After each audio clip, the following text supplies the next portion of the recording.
Hello there, Star Wars toy fans. This is Jim. Thanks again for taking the time to stop by my channel. If you're new to the channel, feel free to subscribe, and if you enjoy this video, please give it a thumbs up. Well, it's been a while since I have done some action figure comparisons, and I finished up with The Empire Strikes Back about a month ago, and now we're beginning Return of the Jedi. In between, I was trying to fill in the gaps with some of The Empire Strikes Back ships that I hadn't already done some videos on. So here we're looking at the droids of Return of the Jedi. So I'm going to go ahead and zoom out just a bit, and we'll take a look first at 8D8. We'll start from the left and work our way over. So this is, out of the series, the only toy from my childhood. I got this at Christmas 1983 along with the Dungeon. The Dungeon was a series exclusive, and it came with 3 figures, 8D8, Nikto, and Klaatu. And it had 5 points of articulation, so the arms moved up and down. The head is supposed to rotate, but I think it's just stiff, locked in place, and the legs move. For those of you that follow me and have watched my videos, you notice there's a little bit of red there, because that's how I marked my figures. I marked red paint on mine, and that differentiated it between that and my brother's. I don't think my brothers ever got that figure, but anyway, that's what I did with all my figures. And that came out in 1983. Now, in 1998, with the Power of the Force series, Hasbro did their version of 8D8. It's probably a little bit more movie accurate. It, again, has 5 points of articulation. He can fully sit, and the head moves. Now, one unique feature about this is that, like the jaw was and the early R2-D2, you'll see this piece of plastic there that goes all the way through to the eyes. And I have here a mag light, and we'll shine that through the top, and you can see there that the eyes are glowing. So that's I thought that was a really cool innovation that I'm not sure why Hasbro did not continue that on. Now, along with the figure came this little branding iron, and the lever goes up and down like what 8D8 did in the movie, but this does not move up and down whatsoever. I guess you can swivel it, but I don't know how you're going to get a droid to it. I've had thoughts of producing a Jabba the Hutt's dungeon. There's been some folks out there that have done some resin and 3D printed versions, and I just haven't got around to it. I guess I kind of have mixed feelings about doing something like that. Yeah, I know that's part of the series, but do I really want to display that and have, with my child, that kind of thing? So I just haven't put together a scene like that at all. Now, moving to the front center, this is R2-D2 with a pop-up lightsaber. This is one of 2 figures from Kenner that I do not have in my collection. So this is a stand solo reproduction, and it's a very nicely one done. I've reviewed this before. It looks exactly like the Kenner version. You can see on the bottom. He puts SS, so there's no Kenner stamp on here. And then the lightsaber pops up and then comes out like so. And of course the head clicks just like the original Kenner. So you can see it rotates around so you can pop up the lightsaber. Stan Solo does a really fine job of these figures, and I highly recommend them if you're looking for not only reproductions of vintage Kenner figures, but also new ones, because he's taken that same mold and he's made various versions of astromech droids. Now, continuing moving to the front, we have EV-99. Now, if you follow through, and I'll leave a link in the video, clear way back, this was a fixer-upper. And this is a very expensive figure. Maybe one of these days I'll get a nicer one. But this one had a bolt going through the middle of the legs, holding them together, and the arm was loose. This was the only limb that was attached, and the head was still attached. And so I got these reworking, and so she, whatever, fully stands.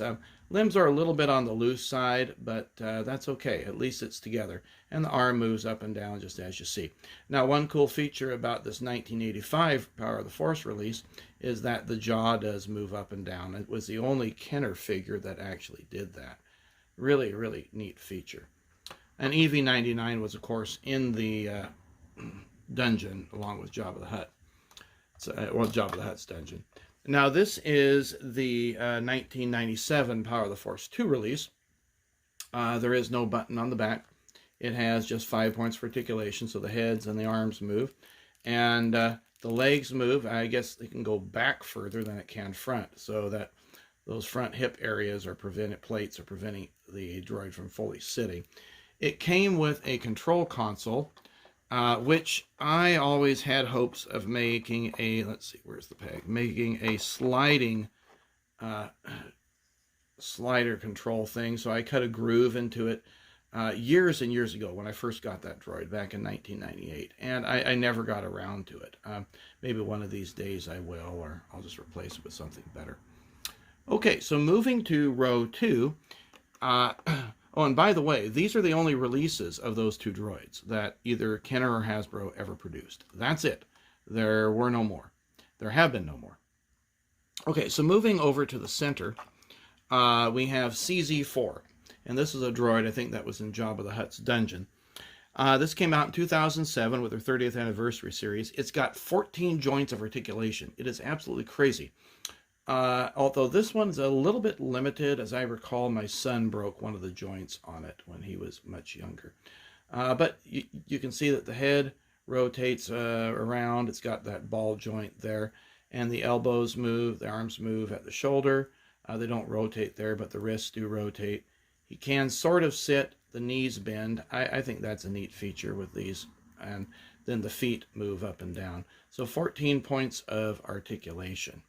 And not much of a foothold there for him to go into. Incidentally, I devalue my figures by drilling out the holes so they fit the larger size peg. And then it also came with a coin. So you can see the front with that. And then there's the back. And it's a pretty heavy coin. There's New Hope there. Okay, now this one is the C-3PO from the SAGA collection, the Battle of Endor. Came with a chair. And the chair is with my 1984 Ewok Village. And so I'll show a video of that. But these are the 2 supports that come with the chair. And so this one, if you see my emoji, this C-3PO is driving the Model T forward. And along with R2-D2 on the side, or Yoda sitting in there and R2-D2 in the back. But this one has removable limbs, at least as far as the arms are concerned. And I think the legs don't pop out. But the head does turn, the waist turns. And this one, I particularly like the C-3PO because he can sit. So he's got bendable knees. And that way he can sit in that Endor chair. Now the final 2 have been produced in the back. We have R5J2 and then R2, what is that? R2Q5. So we'll move R2 in the back here and we'll put this R2 unit and this R5 unit up there. These are both produced by Hasbro. And they're relatively close in, well, I guess kind of close in date to each other. The R2 was produced in 2001, and Hasbro has produced 3 versions of this. One came out in 2015 in a 4-pack from Entertainment Earth, and then recently in 2020, there was a 5-pack that you would get through Best Buy. I don't happen to own any of those. And again, Stan Solo produces both of these. I might want to add those to my collection. Not really sure if that's going to happen, but I really like Stan Solo figures, and I really am a Kenner fan, so I like that vintage look. Well, with the R2 unit, these are both from Return of the Jedi, Death Star type deal. The middle leg goes up. Of course, the legs move up and down. These hinge there. I think that's beautifully done. Really smart on Hasbro's part. Head clicks, just like the old Kenner ones. There's the back side of it. And that's pretty much it with that R2 unit. So it's a really nicely done unit. It doesn't have the wires on the outside that some of those R2 units do that are produced by Hasbro. Now the R5 unit, this one I like in that the head rotates and it's got a little antenna that comes up and down, similar to the R5 unit that was used in Hoth. So it's basically the same mold. The legs go up and down and the feet pivot. This one does not go up and down, but instead the center foot pops out. Why? I'm not sure. I guess maybe if you want it to be raised. Maybe with this, they couldn't raise the foot up and down. Sometimes with these R2 units, that astromech units that Hasbro has done, you can raise and lower the middle leg just with the head. But not in the case of either of these. Well, I hope you found this video informative. Oh, I almost forgot one thing. This Death Star droid holocron, this came with the R2 unit there. Interesting. I don't know why you'd want that, but maybe you would. So anyway, that's the end of the video. Thanks again for taking the time to watch it. Hopefully you enjoyed it. If you did, please give it a thumbs up. Leave some comments in the comments section. Again, you know, this is just a variety of what I've had. I'm sure Hasbro has produced more of these droids from Return of the Jedi that I don't have in my collection. And if they have, let me know. Maybe it's something I'd want to pick up. Take care, and we'll see you on another video.